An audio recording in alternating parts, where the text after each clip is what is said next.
up the remains of Tony Stark's Mark I. Back at Tony's place, Tony gave additions to the Mark II legs and conducted experiments for this new armor, but on the first try, the results were not as smooth as expected. Tony, who never gave up, continued to make improvements to his armor. While working, Pepper Potts came and told him that Obadiah was waiting for him above. Tony went upstairs and met with Obadiah Stane. Obadiah and Paper explained that Stark Industries shares had dropped dramatically and hoped Tony would do something. But Tony remained firm in his opinion that Tony was the one who could determine the direction of his company, and then returned to the workshop to continue his work. Tony again tested the Mark II. This time the legs and arms of the Mark II were tested until finally Tony Stark for the first time could fly around using the armor. After the cool experiment, Jarvis installed a cover for the Mark II, and Tony began to try the helmet and technology of the Mark II. Tony tried to fly around using the Mark II. Tony was not happy and tried to fly through the atmosphere, but unfortunately at a certain height the Mark II froze and experienced interference. Tony fell from a height. At the last second to the ground the Mark II could turn on again, and Tony returned home, even though by breaking the roof. After the experiment, Tony saw a parcel from Pepper which turned out to be his old arc reactor, which was boxed like a souvenir as a keepsake. At the terrorists' headquarters, the terrorists tried to reconstitute Tony Stark's Mark I suit. Inside his residence, Tony redesigned his armor so that it could withstand extreme temperatures and not freeze. Tony told Jarvis to give a simulation if his armor used a mixture of titanium gold. A gold-colored Mark III image appeared. Tony, who did not like it, told Jarvis to add a red accent to Mark III and told Jarvis to print it.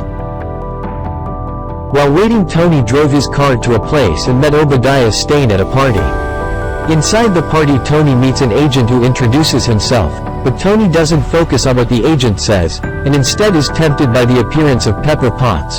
Tony then invites Pepper to dance. While dancing, Pepper looks awkward. They also talked together on the roof there. Pepper admitted that it was unpleasant if seen by others. Tony then went to get a drink at the bar. In the bar, Tony met Kristen. Kristen showed photos of Tony's weapons that were still circulating around the world. Tony immediately met Obadiah and asked about the weapons made by the Stark Industries that were still circulating, but Obadiah diverted the conversation. Tony then returned home while tinkering with the Mark III arm. Tony saw the news about the city of Gomera, which was devastated by a terrorist attack calling themselves the 10 Ring Group, and he saw a missile made by Star Industries on the TV screen. After Tony finished tinkering with the Mark III arm, Tony also tried it, and now his armor arm can be used to shoot. Tony then wore a complete Mark III. Tony, who remembered the news on TV, immediately flew using Mark III to Gomera. The situation in the city of Gomera was heating up. The terror of the terrorists filled the whole city and even had the heart to hurt a father in front of his family. But the terror did not last long, because Tony came and immediately eliminated all the terrorists there using the weapons in Mark III. After from Gomera, Tony flew targeting the Jericho missile to be destroyed, but as he flew, he was hit by a tank attack and fell. Tony was able to get back up and destroy the tank in front of him. Tony continues his mission to destroy the terrorists' Jericho missiles and then leaves. The scene moves to the American Communication Center. In the Communication Center, they detect a foreign object flying over the American military base. Because they don't know Tony's latest technology, they are all confused. What is the flying object until they finally call Rhodes. Rhodes then contacted Tony, and Rhodes gave the news that the armory near where Tony was held captive had been destroyed, and Rhodes asked if there were any high-tech tools launched by Tony. Tony replied that he did not know, and finally, Rhodes, who did not know that it was Tony Stark, sent 2 fighter planes to destroy it. Tony, who was followed by 2 airplanes, flew here and there and avoided missiles and shots from the American Air Force. Tony, who was crushed, immediately called back Rhodes and admitted that it was himself, and unfortunately, Tony had hit the fighter's wing until the plane crashed. The pilot of the plane immediately got out of the plane, and Tony Stark, who saw it, immediately helped the pilot. Moments later, Rhodes immediately held a press conference, providing information that a few moments ago there was a plane crash that was destroyed due to training. Inside Tony's residence, the paper was shocked to see Tony taking off his armor. Elsewhere, it turned out that Obadiah Stane met with the 10 Ring terrorist group, and this Obadiah turned out to be the one who supplied the weapons of Stark Industries to the terrorist group.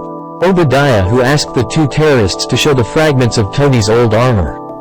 Obadiah then paralyzed the terrorist leader using a device. When Obadiah came out of the tent, all the terrorists that were slaughtered by Obadiah, and told his staff to set up a special lab to study the fragments of armor left by Tony. Tony, who was at his house, asked for help Paper to hack Datastore Industries that are currently still selling weapons in secret. Paper did not have the heart because this kind of thing would even make Tony commit suicide, and Paper threatened to resign. But Tony continued to seduce him until finally Paper wanted to do it. Sometime later, the Paper finally arrived at the Stark Industries office and opened a file called Sector 16 which showed armor designs similar to Tony Stark's. The Paper then moved to another folder and saw impressions of the terrorists who held Tony captive and mentioned Obadiah's name as the person who carried out Tony's kidnapping plan. The Paper copied all the files into its flash disk, not yet finished copying the data. Suddenly Obadiah came and Pepper was shocked. Pepper hid what he was doing. Fortunately, Obadiah did not know that Pepper was copying some files and only found out when Pepper had left the office. Obadiah, who panicked, went to his Sector 16, though Obadiah's scientists were still having trouble making a small reactor arc for his armor.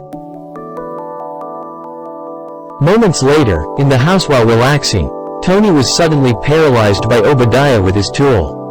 Obadiah confessed that he was the one who planned Tony's confinement in the desert. He wanted to eliminate Tony and control the Stark Industries. Obadiah finally took Tony Stark's actor arc and left immediately. The panicked Paper called the road to find Tony, because Tony could not be contacted, while Tony, who had recovered, trudged to pick up the used ACR reactor that was put in the box by Paper with the help of Jarvis. Tony was able to reach it. Elsewhere, Obadiah Stane enters Sector 16 and installs the arc reactor he got into his giant armor body. Inside Tony's residence, Rhodes, who had arrived there, helped Tony to get up and get ready to wear the armor, then went after Paper.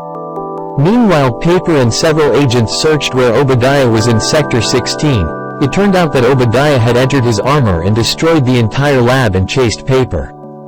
Tony, who was flying, analyzed the power of Mark III, then contacted Paper so that he would leave the scene, and sure enough, Obadiah suddenly came out of the ground and prepared to shoot Pepper.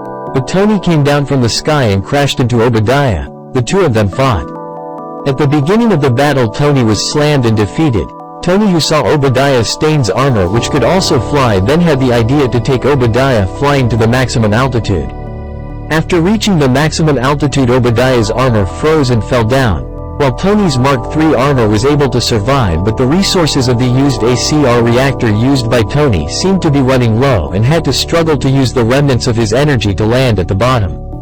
Surprisingly, it turned out that Obadiah, who still survived, attacked Tony again. Tony tried to defend. Tony then told Paper to blow up the giant arc reactor below them. Tony also again lured Obadiah to follow him. Right above the giant arc reactor, and at the right time, Tony told Paper to press the button to destroy the arc reactor. After being pressed, Tony's reaction was thrown, and Obadiah, who was hit by radiation shots from the arc reactor, made him unconscious and fell into the reactor. Then the place exploded, destroying everything. The next day, Tony Stark gets ready to attend a press conference while reading a newspaper that is riled up by the appearance of an Ironman figure during the nuclear reactor explosion at Stark Industries. A SHIELD agent who helped him last night told Tony to lie about last night's events as if Tony was not at the scene. But in the press conference, Tony Stark instead said that he was a costumed human being called Iron Man. That everyone was shocked. In the final footage of the film, Tony Stark was visited by Nick Fury, who offered him a project called Avengers, and ended this Iron Man movie recap. Guys, hope you were entertained. Thank you for watching and see you in the next video.